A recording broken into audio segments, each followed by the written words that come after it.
So, lads, today we saw something absolutely mental.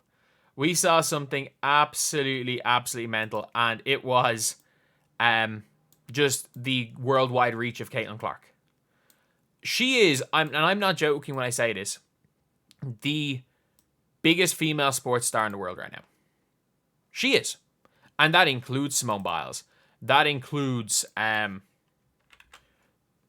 trying to think of what, like, big, obviously there are big tennis players, but there's no one has been as dominant as Serena. Like, in Serena's prime, I think the only players, there was, like, a period of time which was really annoying as a tennis fan, where it was, like, Serena was kind of in and out of playing, when, like, prime Mauresmo, prime Kim Clijsters, prime, like, Davenport was still playing, and she was still playing at a decent level before she had a couple of kids. Clijsters before she got pregnant. Justine Henin, who's the best of them all. Like, they were all super tennis players. And Sharapova obviously was still playing at that stage. And she was still kind of, before she kind of peaked. Before she, not before she hit her peak, before she, like, fell off a cliff. But then Serena kind of half played. And then when Serena came back, we were seeing, like, Henin retired, Sharapova fell off a cliff, Clijsters had a kid, and it was like, Mauresmo retired, and it's like, Serena was just so much better than everybody else. But Serena was probably the biggest female sports person in the world at that time.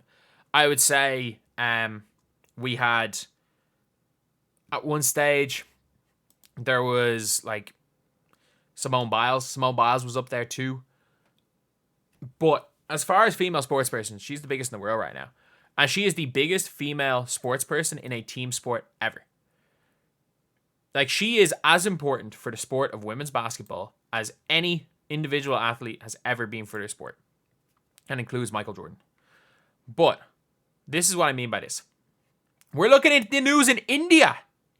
India, not Indiana. India. They didn't even spell Clark correctly. Women's basketball has found its fame, and the reason for that is a 22-year-old playing in just her first WNBA season. Indiana Fever's point guard, Caitlin Clark, has already become the face of women's basketball, despite this being her debut year. To cap it off, Clark has won Rookie of the Year award, and she did that in some style, a unanimous choice of 66 of the 67 votes going in. Like, you know what? Good call. You know what? Let's not even entertain the troll vote. Let's just, with the unanimous choice, 66 to 67, like, let's just say it. It's like, let's not even entertain it. This was my reaction. This was probably Caitlin Clark's reaction to finding out there was one troll vote. This was probably her reaction to that. Like, let's be real. A troll vote. It was a troll vote. Shout out India. Shout out India for saying what we haven't. It was the unanimous. In her favor. But it isn't just skill and accolades that make her the most popular face here on the basketball court. Clark's off-field antics and add more value to not just her, but the sport itself. An impressive scorer who knows how to take the little jibes, a voice that is also known to speak up when it matters the most, with her witty press conferences making her a complete package. Meet the coolest Clark in town, the biggest superhero yet.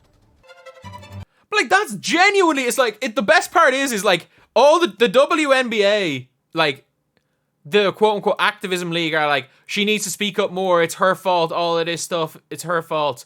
And then you're in India and they're like, man, we love her press conferences, and you know, when she's asked to, when she needs to, she'll always speak up, which is the truth. Which is the truth. Why can't people see that? Shout out India. Shout out like whatever Indian show this is. Shout out, because you're actually like not blinded by all this crap, which is obviously why, as an Irish man, I'm so confused looking at all of this stuff. I'm so confused looking at so much of this stuff, because I'm like, what more do you need her to say? I'm like, she very clearly is not racist. She very clearly doesn't want those quote-unquote fans. She very clearly doesn't want those people saying stuff in her name. But, like, just because it's happening, they're going to blame her. I don't understand it. Most people around don't understand it. Most people that I know are like, well, it genuinely, like, seems like they're just trying to do everything they can to destroy her career. And I'm like, yeah, that's what they are doing. And I don't know why. I mean, a rising tide lifts all boats. But, you know what? Like, the players on the top of the league are willing to burn the league down as long as they're on top of the ashes. Not just any rookie, but the rookie, who walks into every award category as the favorite. Caitlin Clark is turning heads in her first WNBA season, and winning the Rookie of the Year award was... She isn't just breaking the rookie records, but also dominating we know. the conference last year. Although Fever were not instances that are always amusing. We all know some of the this. Connecticut Sun players faced racist abuses from sections of the Fever fans, to which Clark said this. Nobody in our league should be facing any sort of racism. Hurtful, disrespectful, hateful comments and threats. Oh my God, imagine sound journalism. Imagine bringing up the point that, like, yeah, some of these players have received some racial abuse online. But you know what happened after that? Clark spoke up. Like, come on. We got to look at the bigger picture here. But obviously people don't want to look at the bigger picture. They want to tear down everything as long as they're on top of the ashes. But it is crazy though. Like, that's literally India. The other side of the world. And by the way, like, Indian basketball, is Satnam Singh still the only Indian basketball player to make? I think there might have been a couple of American Indians, but like, Satnam Singh might be the only Indian player to ever be in the WNBA, or not WNBA, be in the NBA. And man was an AEW wrestler. Man played at IMG. He played with one of my friends at IMG. The man could hardly score a layup when he was like 16, 17, but he was 7'3", so I think he was drafted. I don't think he ever played a game in the NBA, but like, it's Satnam Singh. Or Satnam Singh, professional wrestler. Like, if we're talking about a country where this man is their only NBA player with 1 billion people, but yet they've got Clark fever too. They've bought into the Clark mania.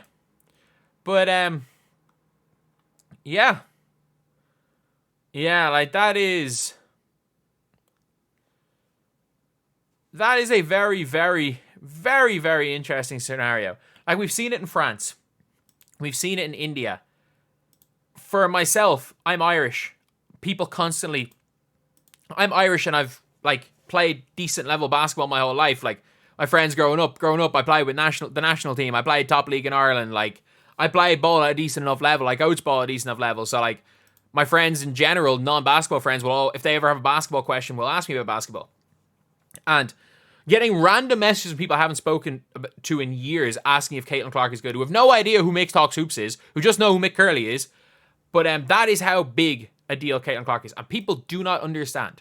Like, people in America do not understand why Caitlin Clark's getting this hype.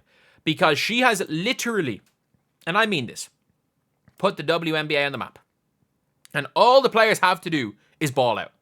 All they have to do is ball out. All A'ja Wilson had to do is ball out.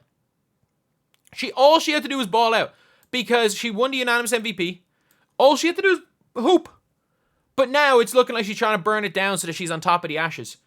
Like, the best thing you can do if you're one of these players is become the number 2 to Caitlin. The reality scenario is that is probably the best thing that you can do as far as your own pockets are concerned. But, you know, this seems to be a league of people that'll... that don't really care about their own pockets as long as they seem to be on top of whatever it is.